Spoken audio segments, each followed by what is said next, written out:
The gopis are considering, Radharani's considering that if I can't see Krishna for the blink of an eye, then I've just burn up in that viraha agni. In a similar way, Prabhupada was feeling separation from the Guru Vani, or not the Vani, but the Guru Vapu, of his Guru Viraha, that if I can't see my Guru for the blink of an eye, I feel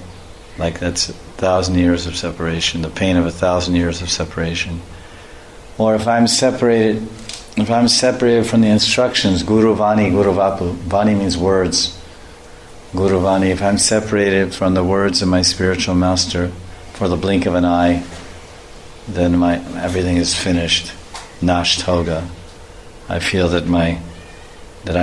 if I'm separated from one blink of an eye, the time of one blink of an eye, if I'm separated from the instructions of my Guru, Sri Guru, then that separation is like millions or thousands of years of separation. Now this is Guru Viraha, separation from Guru.